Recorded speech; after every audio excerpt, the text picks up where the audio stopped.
साल था 1984। उस समय ज्यादातर बच्चे अपने दोस्तों के साथ वीडियो गेम खेलने में लगे रहते थे, लेकिन एक 12 साल का लड़का ऐसा भी था जो सिर्फ वीडियो गेम खेल नहीं रहा था, बल्कि उसे खुद बना भी रहा था। वो लड़का था इलॉन मस्क, एक ऐसा बच्चा जिसकी सोच उसकी उम्र से काफी आगे थी।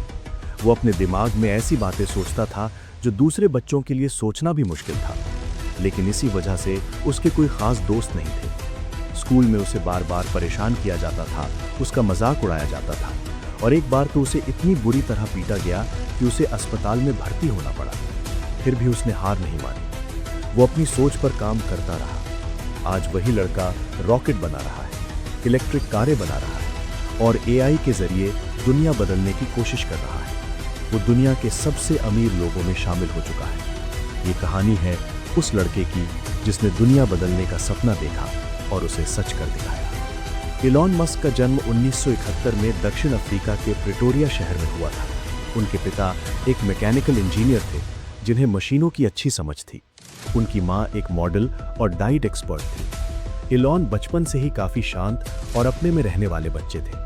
उनमें एक अजीब सी आदत थी जिससे शुरू में लोग घबरा जाते थे।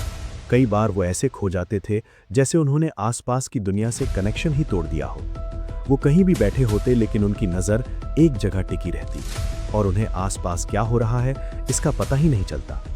उनके माता पिता को लगा कि शायद उन्हें सुनने में दिक्कत है। डॉक्टरों को भी पहले ऐसा ही लगा, लेकिन बाद में पता चला कि ये कोई बीमारी नहीं थी, बल्कि उनके सोचने का तरीका अलग था। उन पलों में इलॉन का दिमाग पूरी तरह किसी एक चीज पर फोकस हो जाता था।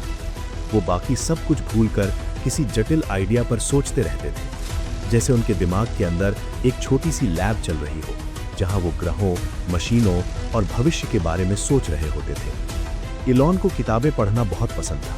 वो घंटों साइंस और विश्वकोश जैसी किताबें पढ़ते रहते थे। उस समय इंटरनेट नहीं था, इसलिए किताबें ही ज्ञान का सबसे बड़ा जरिया थी। इलॉन ने इतनी किताबें पढ़ ली थी कि उसकी सोच उसकी उम्र के बच्चों से काफी आगे निकल गई थी। एक बार वो अपने कजिन्स के साथ बाहर खेल रहा था। रात का समय था और अंधेरा काफी हो गया था। तभी उसके एक कजिन ने कहा कि उसे अंधेरे से डर लगता है। इलॉन ने तुरंत कहा, अंधेरा असल में रोशनी की कमी होता है।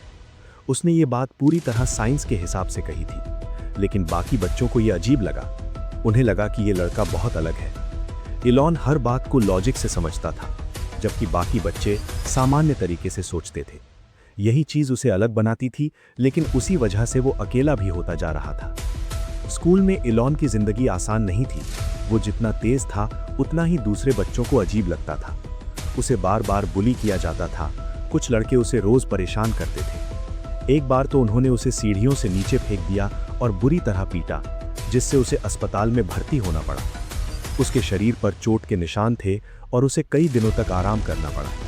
लेकिन इस घटना ने उसे कमजोर नहीं किया, बल्कि उसने सीख लिया कि लोग हमेशा तुम्हें समझेंगे नहीं और तुम्हें परेशान भी करेंगे, लेकिन तुम्हें अपने रास्ते पर चलते रहना है। यही सहने की ताकत आगे चलकर उसकी सबसे बड़ी ताकत बनी। इलॉन की जिंदगी में 8 साल तक सब ठीक था, लेकिन फिर उसके माता पिता का तलाक हो गया, जो उसके लिए बड़ा झटका था। तलाक के बाद उसने अपने पिता के साथ रहने का फैसला किया।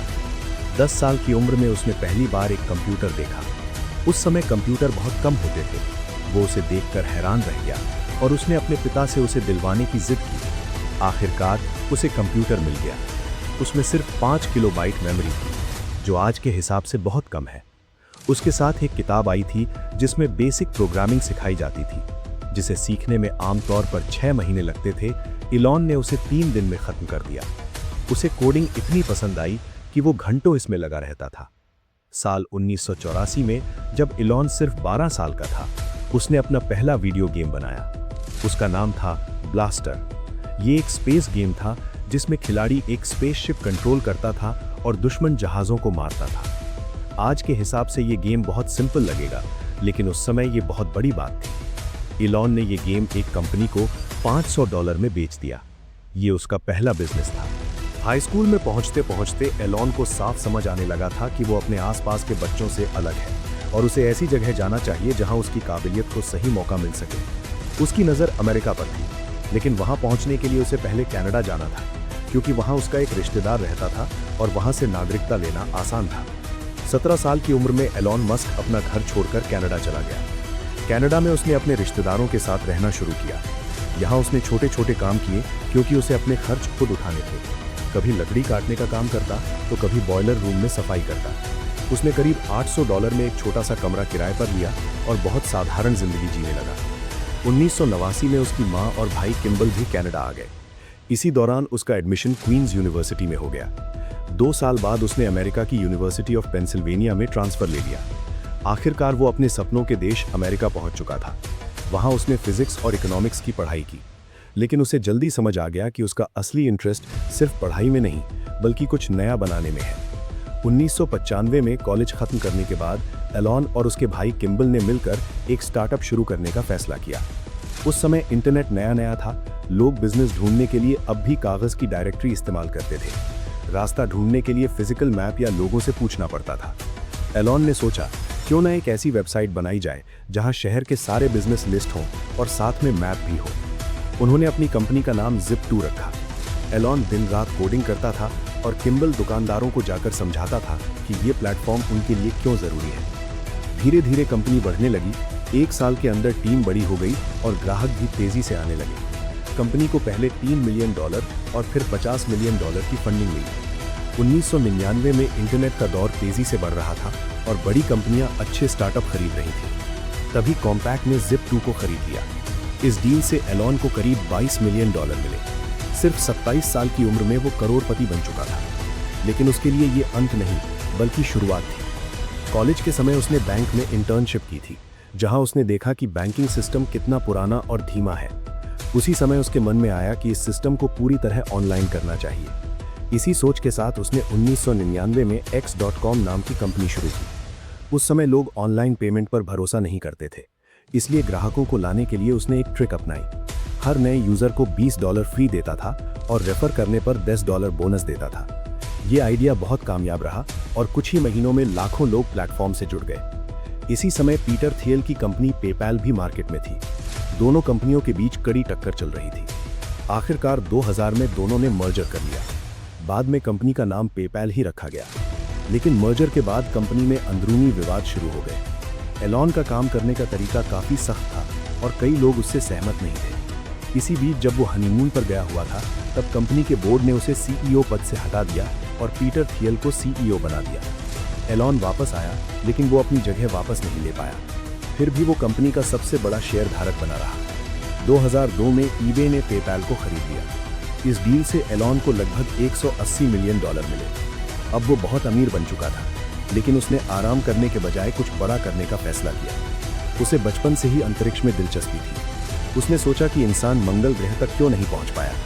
उसने नासा की वेबसाइट देखी और पाया कि कोई ठोस प्लान नहीं था। उसी समय उसने फैसला किया कि वो इस दिशा में काम करेगा। वो रूस गया रॉकेट खरीदने, लेकिन वहां उसे बहुत महंगा ऑफर मिला और लोग उसे गंभीरता से नहीं ले रहे थे। वापसी के दौरान उसने सोचा कि अगर रॉकेट इतने महंगे हैं तो क्यों ना खुद बनाए जाएं। यहीं से स्पेसएक्स की शुरुआत हुई। उसने इंजीनियर्स की टीम बनाई और लक्ष्य रखा कि दुनिया के सबसे सस्ते रॉकेट बनाए जाएं। उसने कंपनी में ऐसा सिस्टम बनाया जहां डिजाइन और प्रोडक्शन साथ साथ चलते थे, जिससे समय और खर्च दोनों कम हुआ। पहला रॉकेट फैल्कन 1 तैयार हुआ, लेकिन 2006 में उसका पहला लॉन्च फेल हो गया। फिर 2007 में दूसरा लॉन्च भी फेल हो गया। 2008 में तीसरा लॉन्च भी असफल रहा। अब कंपनी के पास सिर्फ एक आखिरी मौका बचा था। उसी समय उसकी दूसरी कंपनी टेस्ला भी मुश्किल में थी। 2008 का आर्थिक संकट आ चुका था और कंपनी दिवालिया होने की कगार पर थी। एलॉन ने अपने सारे पैसे, यहां तक कि अपनी महंगी कार तक बेच दी ताकि कंपनी को बचाया जा सके। दिसंबर 2008 में फैल्कन 1 का चौथा लॉन्च हुआ। इस बार सब कुछ दांव पर था। काउंटडाउन शुरू हुआ, रॉकेट उड़ा और इस बार वो सफल रहा।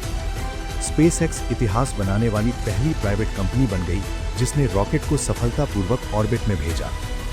कुछ ही समय बाद नासा ने स्पेसएक्स को $1.6 बिलियन का कॉन्ट्रैक्ट दिया। उधर टेस्ला को भी आखिरी समय पर फंडिंग मिल गई और वो बच गई। इसके बाद टेस्ला ने मॉडल S लॉन्च की, जिसने दुनिया को दिखा दिया कि इलेक्ट्रिक कार भी तेज, खूबसूरत और लंबी रेंज वाली हो सकती है। धीरे धीरे टेस्ला दुनिया की सबसे बड़ी कार कंपनियों में से एक बन गई। आज स्पेसएक्स रॉकेट बना रही है, टेस्ला इलेक्ट्रिक कारों का भविष्य बदल रही है और एलॉन मस्क नई नई टेक्नोलॉजी पर काम कर रहा है। वही लड़का जिसे बचपन में कोई नहीं समझता था, जिसे स्कूल में पीटा गया था, आज दुनिया के सबसे प्रभावशाली लोगों में से एक है। उसकी कहानी हमें ये सिखाती है कि असफलता अंत नहीं होती, बल्कि सफलता की शुरुआत होती है। अगर आप अपने सपने पर टिके रहते हैं तो एक दिन दुनिया आपके पीछे चलेगी।